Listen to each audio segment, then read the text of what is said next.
Hey Saber fans, it's Aaron of A&W Saber Services, and I have a Saber with me today I've been waiting quite some time for. And I'm so happy to see that KR Sabers finally I'm so happy to see that KR Sabers sold them, because I don't like dealing with Peter Zhang or just 89 Sabers in general because of their lacking customer service. Hope they fix it because their hilts are amazing.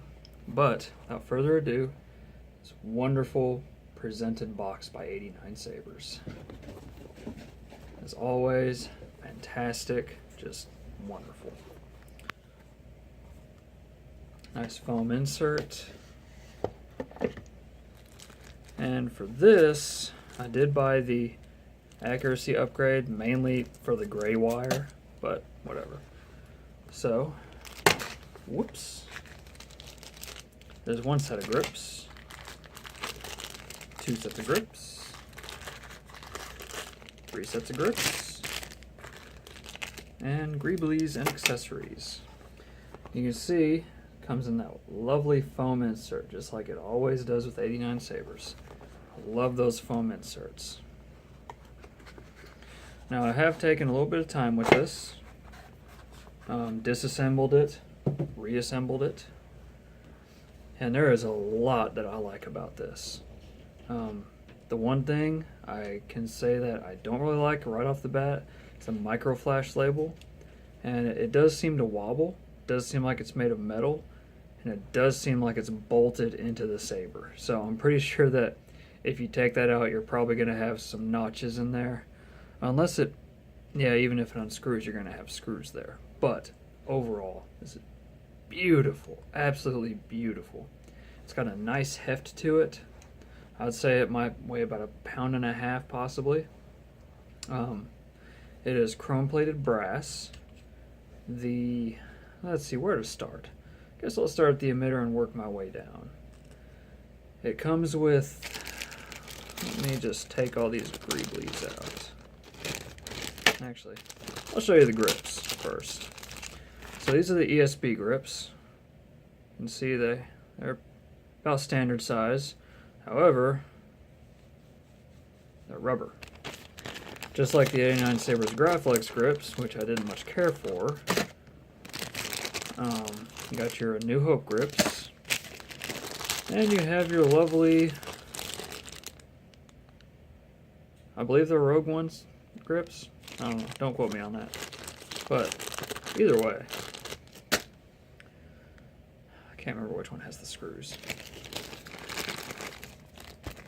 So, for accessories, we have this little screw, which I have no idea where it goes or what it's for. It almost looks like a Graflex rivet. Not a rivet, but the slide tab. It's got that kind of perforated edge around it, and it's threaded, so it goes somewhere. I just don't know where. We have our A New Hope plate for the contacts.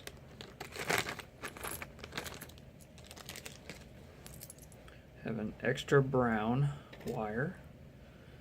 And this, well, I'll show you this. Clamp lever. Whatever. It's a clamp lever. Can't get too detailed with it. Nice finish.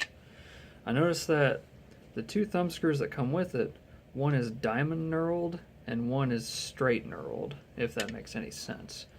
But, so there's those.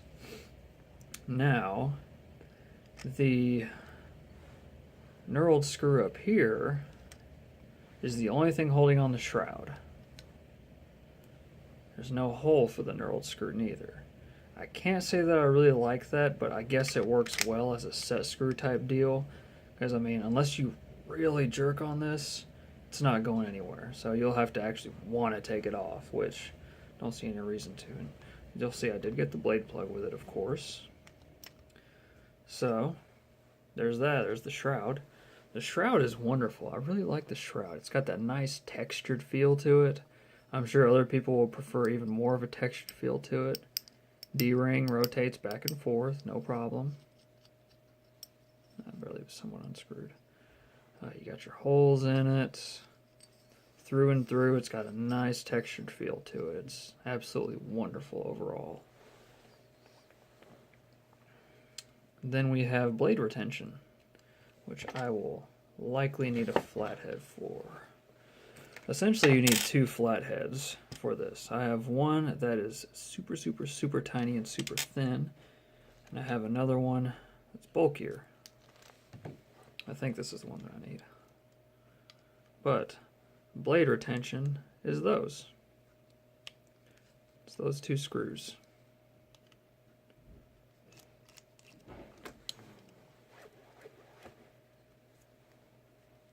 There's the plug. So we'll remove these two screws. This is going to be a full disassembly, full reassembly video. So bear with me for a while. I don't want to lose any of these parts. Not like I have extras. I don't.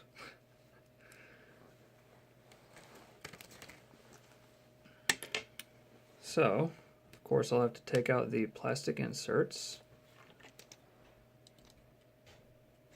Ugh, I don't like that. These sink in there pretty well. Okay, so got these inserts out. They really sink in there very well. The red one not so much, but little E6000 will fix that. I have the accuracy wires anyway, so even if I lost one, I wouldn't really care. Granted, these are nice hard plastic. These aren't soft or brittle at all. Very strong. And next, I guess I will go with the switches. Switches are fantastic. Great feedback. Wonderful feedback. Now the screw on this, very, very thin. So I'm using a super small flathead for it. I can't even, get the full length of it. You gotta be very careful.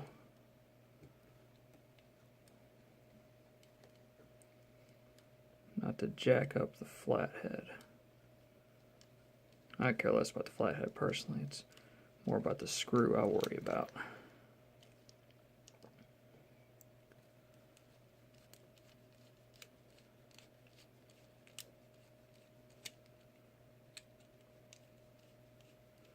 Granted, it might just be a typical 440 screw or something, but it looks more like it'd be a 632.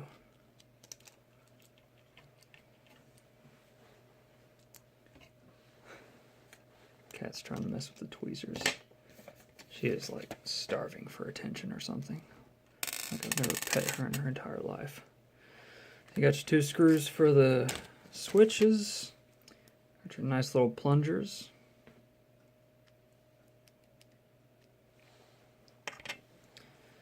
And you have your switches down in there. Easy enough, right? So I'm going to go ahead and take off the pommel, and the pommel does unscrew completely.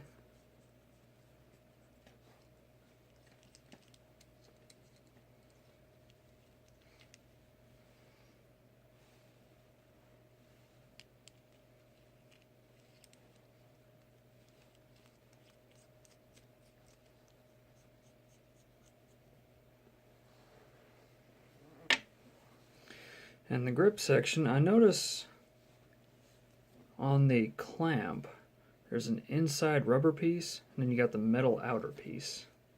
So it is very tight at first. You can see it's not really going too smoothly. But once you get it past that rubber, it's all good. I was worried at first that it would be marring up this, but considering it's rubber, it creates kind of a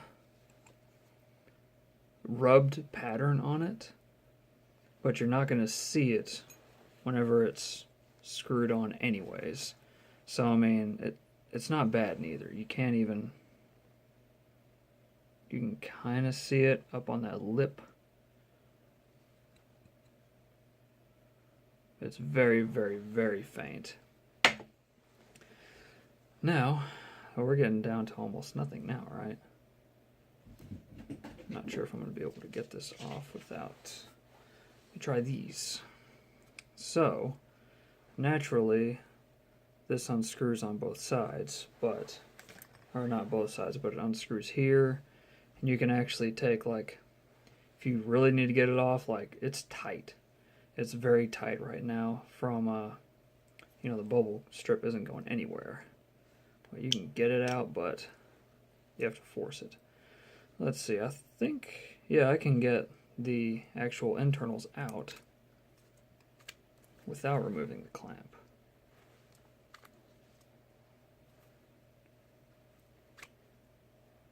They're a little tricky.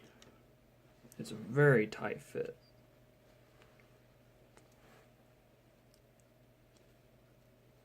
There we go. It seems as though those these brass inserts here, seems as though those need to be flush, otherwise they'll get caught like that one is.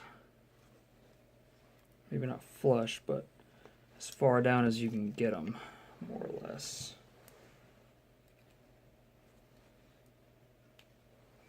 Now, whenever I previously disassembled it, I removed it from the opposite way, but this insert right here is giving me a hard time this time around.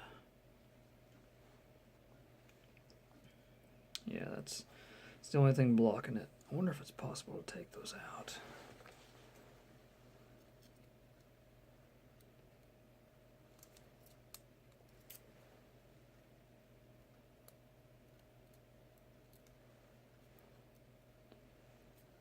Screws. That's what it is. That brass actually unscrews. Look at that. No wonder it wasn't wanting to come out. I'm just going to screw it in as far as I can go, you know?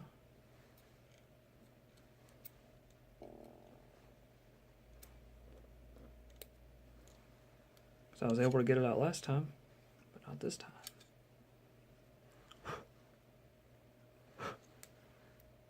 Okay, let's just take it out then.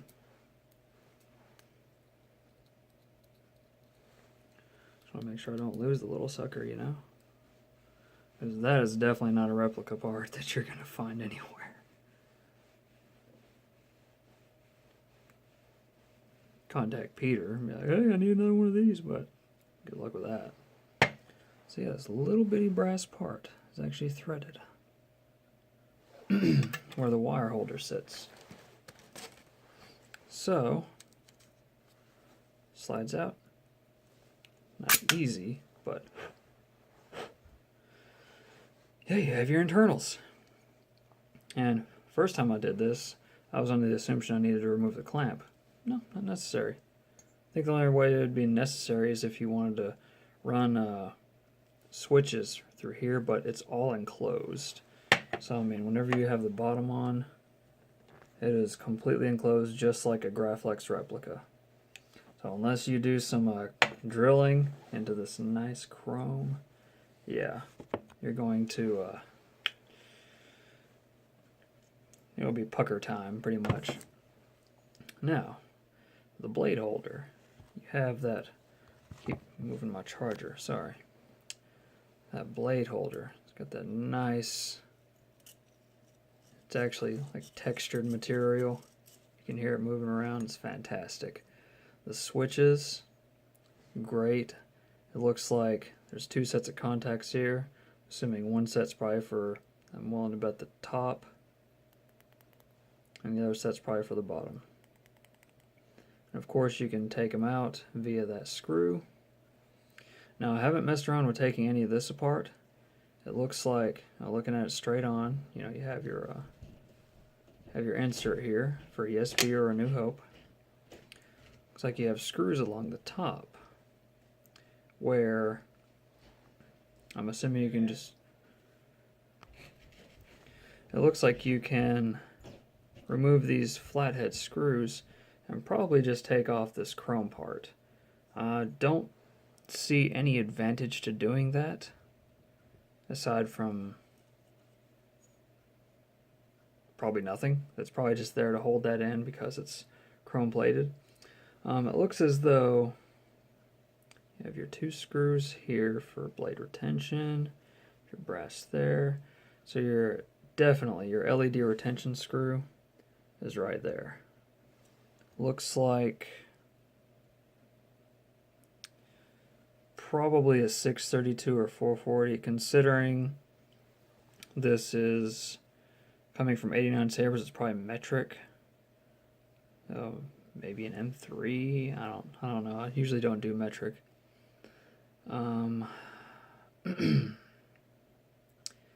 There's also another set screw right there. Spot for a set screw. I'm assuming chassis retention, which that would make for a nice chassis retention screw right there. Oh, there's also one on the back side as well. And you got plenty of wire passage for your switches. Now you'll definitely want to keep those wires pretty flush against that, because you can see there's not a lot of wiggle room. You can already see how tight that was in there. So there could be some possibilities of issues. Yeah. I'm not seeing any other ways to run wires. That's pretty much the only way you could run those wires, because there's no contacts on the back side of the switch. There's no contacts on the back side of the contacts or nothing like that. So you pretty much have to run wires right there, down into there. So I would definitely say 28 gauge at a minimum, at least.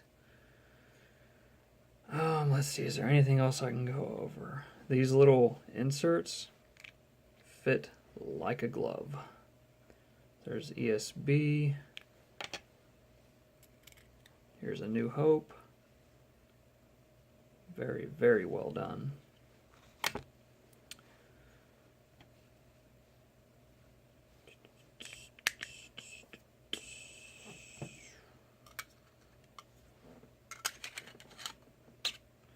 You can tell it's mainly the tight fit is whenever you try to get that emitter in there.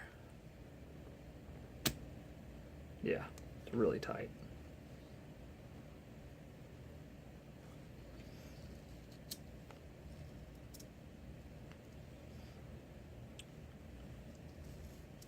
You gotta shift it around if you can. There we go.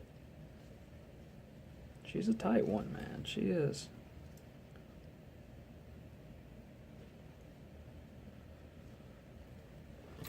Some people would ask, dual worthy?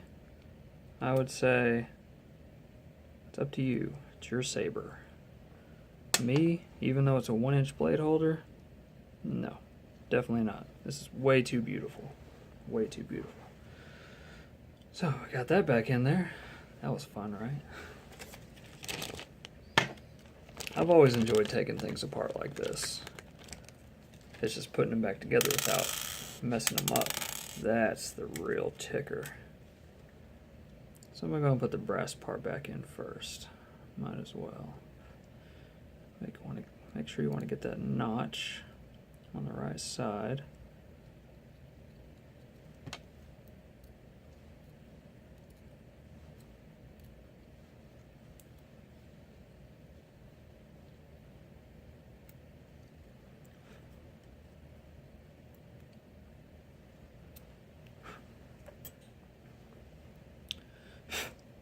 Cat hair. Then let's see here. That's definitely the switch screw. Maybe? Yeah.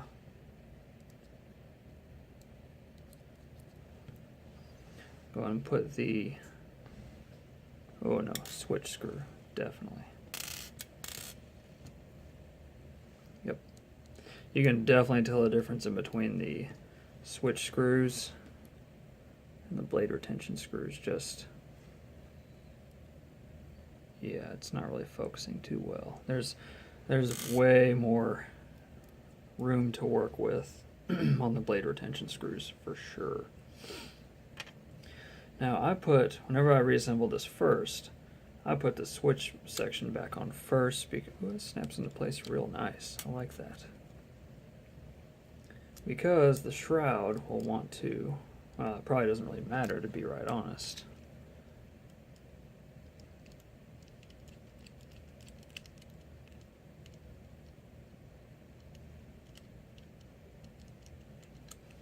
See, it takes a pretty thin screw for these. They're pretty thin flathead. There we go.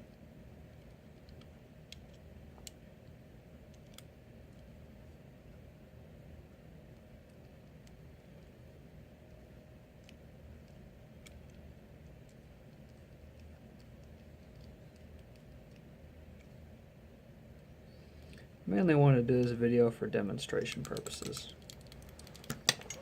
Just give people a heads up. So, great feedback.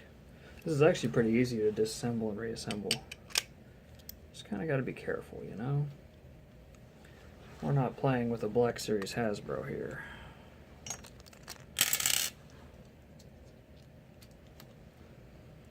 So emitters back in.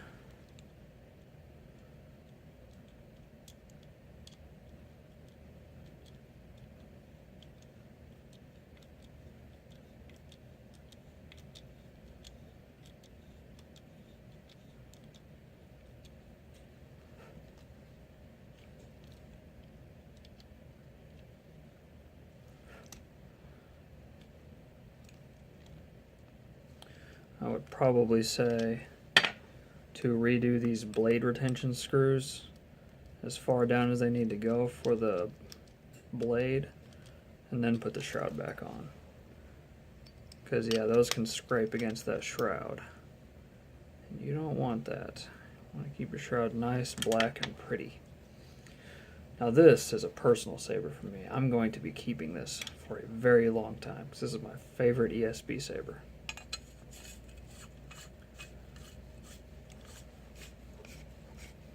I have some grips coming from Todd's Costumes, and that's what I'm going to be using instead of the rubber. So, there she is, fully assembled again. As you can tell, almost all the work is up here. It's very well put together. The chrome plating is nice and strong. I'm not really seeing many micro scratches at all. You know, if I took an LED to it, you'll probably find some scuffs, maybe scratches on it, but to the naked eye, just a crap ton of fingerprints at this point. This is absolutely beautiful. It's got a great weight to it. You know, chrome plated brass, it's always got a nice weight to it. Honestly, it feels right without the grips, but gotta have those grips, man.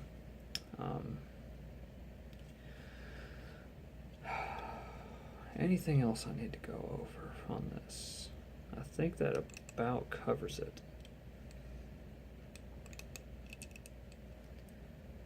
I'd say the one thing that I really wish I could take off would be this micro flash logo.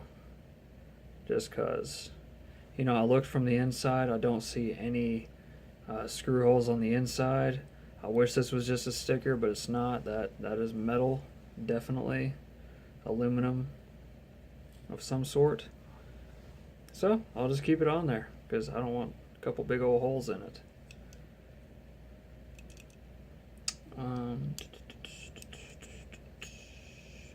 You could probably fashion this into switches through a lot of modifications, which I do not plan on doing. 2 switches is enough for me.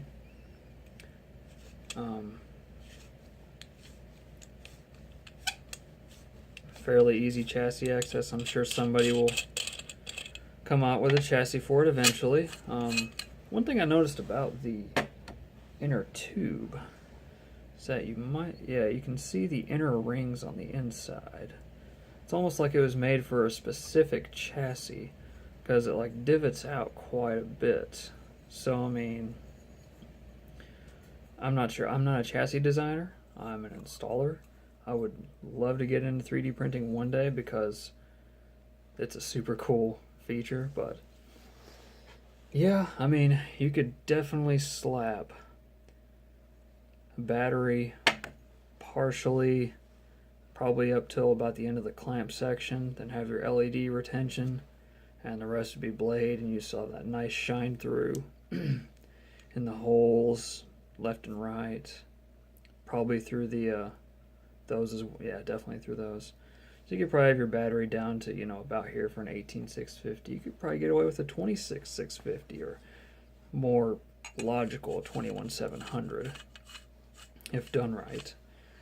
I'm not sure about speaker size. Judging from the look, I would say definitely a 28 millimeter, probably not a 31. I'm not sure on that. I would have to get my calipers out and measure it. You could, I don't know, that's a pretty big old hole, don't you think? Might be able to get a 31 in there, but